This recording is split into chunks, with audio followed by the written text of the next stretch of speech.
आज हम जिस कहानी या यूं कहें जिस असल जिंदगी के अनुभव का विश्लेषण करने जा रहे हैं वो कोई आम कहानी नहीं है।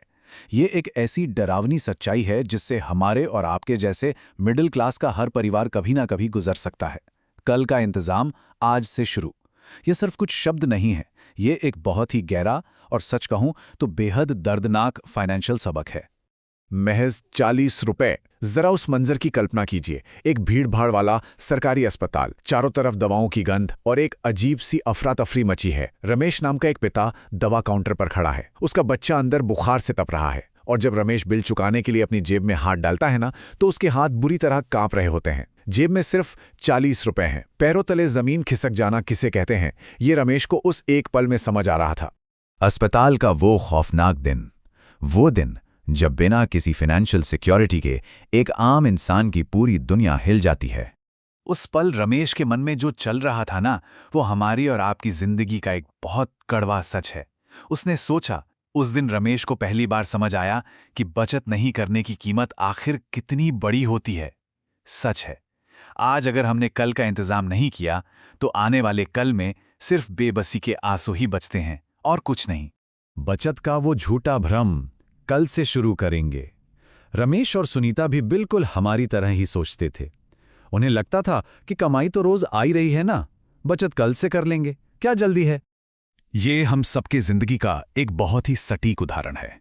एक तरफ हमारी रोजमर्रा की जरूरतें और बहाने हैं, ईएमआई चुकानी है, भाई त्योहार आ रहे हैं, बच्चों के लिए नए जूते लेने हैं। और दूसरी तरफ है वो कठोर सच्चाई, जैसे अचानक नौकरी चले जाना या घर में कोई भयंकर मेडिकल इमरजेंसी आ जाना। ये मुसीबतें ये किसी कैलेंडर या त्योहार का इंतजार नहीं करती, ये बस आ जाती हैं। अभी तो हम जवान हैं, बीमारी तो दूसरों को होती है। रमेश के परिवार की भी तो यही सोच थी। उनका पीएफ कटता था, पर वो तो भविष्य का पैसा था ना। हेल्थ इंश्योरेंस उन्हें बिल्कुल बेकार का खर्च लगता था। और इमरजेंसी फंड, उसके नाम पर बस एक ही रटा रटाया जवाब था, अरे हम काम चला ही लेंगे। लेकिन यकीन मानिए, ये सोच ताश के पत्तों का एक ऐसा महल है जो जरा सी हवा चलने पर बुरी तरह ढह जाता है। जिंदगी मेहनत का इनाम नहीं देती, बदलाव का इम्तिहान देती है। हम अक्सर ये सोचकर बैठ जाते हैं कि अगर हम ईमानदारी से कड़ी मेहनत कर रहे हैं तो वो हमें हर बुरे वक्त से बचा लेगी।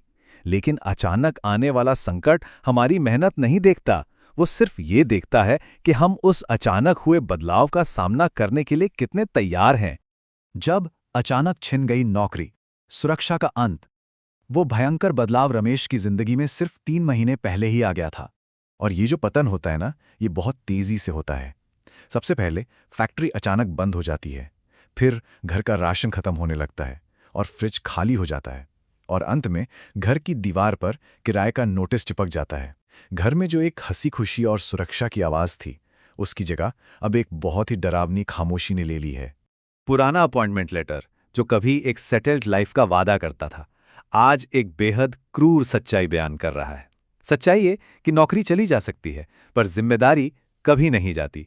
परिवार की भूख, बच्चे की पढ़ाई और घर का किराया, ये जिम्मेदारियां कभी छुट्टी पर नहीं जाती। बेबसी, कर्ज और टूटती उम्मीद। घर का 8 साल का बच्चा अर्जुन तेज बुखार से तप रहा है। मां सुनीता ने अपना आखिरी गहना, अपना मंगलसूत्र तक बेच दिया है। बच्चा प्यास से पानी मांगता है, पर बिल ना भरने की वजह से घर के नल का कनेक्शन तक कट चुका है।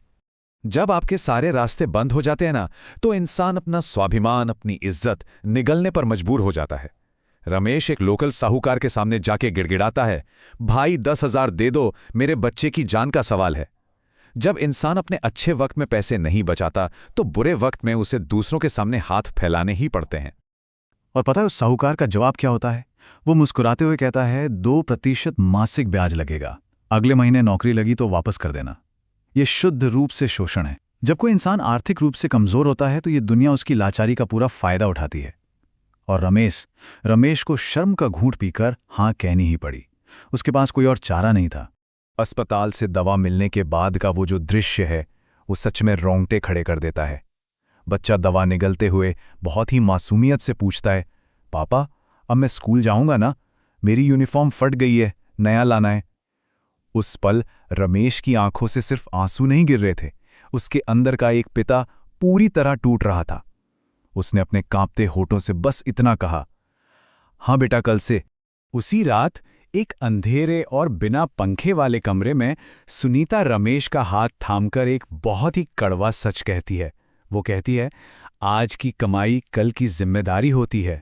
हमने ये सोचा ही नहीं, हमने बचत को बस एक फिजूल खर्ची समझा, और आज हमारी पूरी जिंदगी ही फिजूल हो रही है। और फिर रमेश के दिमाग में एक ही सवाल बार बार गूंजता है, अगर हमने हर महीने सिर्फ 500 रुपए बचाए होते तो क्या आज ये दिन देखना पड़ता? क्या हमें यूं भीख मांगने की जगह चैन से सांस लेने का हक मिलता? सोचिए, सिर्फ 500 रुपए जो हम अक्सर बेवजह खर्च कर देते हैं, वो एक पूरे परिवार की गरिमा, उनका सम्मान बचा सकते थे। कल का इंतजाम आज से, ये एक बहुत ही दर्दनाक सबक है। अर्जुन बच तो गया, दवा ने अपना काम किया, लेकिन उस छोटे से बचपन पर डर, भूख और शर्म के जो गहरे निशान पड़े, वो हमेशा के लिए रह गए। वो बच्चा अब स्कूल जाने की जगह अपने पिता के साथ काम करता है। अब रमेश एक छोटी सी चाय की दुकान चलाता है। हर शाम वो एक लोहे के डिब्बे में 10 रुपए डालता है। उस डिब्बे पर बड़े अक्षरों में लिखा है, कल का इंतजाम आज से शुरू। ये एक ऐसा सबक है जो उसे तब मिला जब उसका सब कुछ लुट चुका था। सच्चाई बस इतनी सी है कि बचत अमीर बनने का तरीका नहीं, इंसान बने रहने का तरीका है। पैसा सिर्फ कागज के कुछ टुकड़े नहीं है, ये एक इंसान का सम्मान है। ये किसी बीमार बच्चे की जीवन रक्षक दवा है, और एक मजबूर पिता का अपना सिर ऊंचा रखने का इकलौता सहारा है। इसलिए वित्तीय सुरक्षा के इन नियमों को कभी ना भूलें। इमरजेंसी फंड बहुत जरूरी है। छोटी बचत जिंदगियां बचाती हैं। फाइनेंशियल अवेयरनेस ही आपकी असली सुरक्षा है। बचत आपका आत्मसम्मान है, और कल का इंतजाम आज से शुरू करना होगा। बीमारी या मंदी कभी भी दरवाजा खटखटाकर या नोटिस देकर नहीं आती। जो आज अपनी छोटी छोटी इच्छाओं को थोड़ा रोककर बचत करता है, उसे कल किसी के आगे हाथ नहीं फैलाना पड़ता। रमेश की ये कहानी सिर्फ एक कहानी नहीं है, ये हम सबके लिए एक बहुत बड़ी चेतावनी है। अंत में बस एक ही सवाल बचता है, क्या कोई भी परिवार बिना किसी नोटिस के आने वाले उस कल के लिए पूरी तरह तैयार है? बचत को कभी कल पर मत छोड़िए, क्योंकि जिसने भी इसे कल पर छोड़ दिया, उसका आज हमेशा रोता रहता है।